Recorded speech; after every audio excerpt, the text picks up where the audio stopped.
Me preguntó Fabián Hernández sobre el síndrome de La Habana, que si tiene algún comentario sobre el tema. A ver, les cuento. El síndrome de La Habana son una serie de síntomas que empezaron a decir que presentaban los trabajadores y funcionarios de la Embajada de los Estados Unidos en La Habana, en Cuba. Incluye dolores inespecíficos, zumbidos en los oídos y dificultades cognitivas, falta de concentración, etc. Son síntomas muy inespecíficos y por lo tanto son el tipo de síntomas que pueden ser absolutamente psicosomáticos. Pero esto empezó a presentarse en otros lugares, empezó a presentarse en embajadas de los Estados Unidos en distintos países y en embajadas canadienses también. Y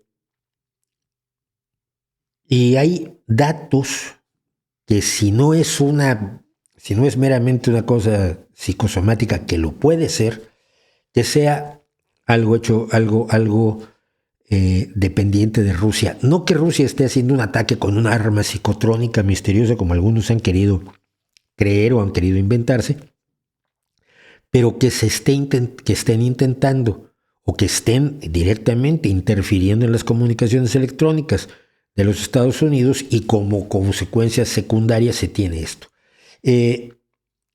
Una serie a ver, esto lo está investigando la CIA y por lo tanto la información que hay es escasísima, pero ha salido el dato de que se ha podido detectar usando localizadores de teléfonos móviles, teléfonos celulares, que ha habido una proximidad física de agentes rusos a los oficiales que han sentido o funcionarios que han sentido que han sido atacados en Polonia, Georgia, Australia y Taiwán.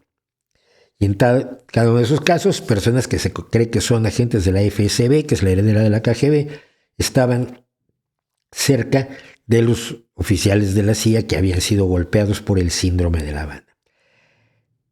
Las dos opciones me parecen igualmente viables. La que no me parece es la de tienen un arma secreta con la que están afectando. Esa arma ya se hubiera detectado de ser eso. Si es meramente un intento de interferir con las comunicaciones y de paso esto afecta neurológicamente a la gente que está en el camino de esas interferencias, pues es posible. No lo sé.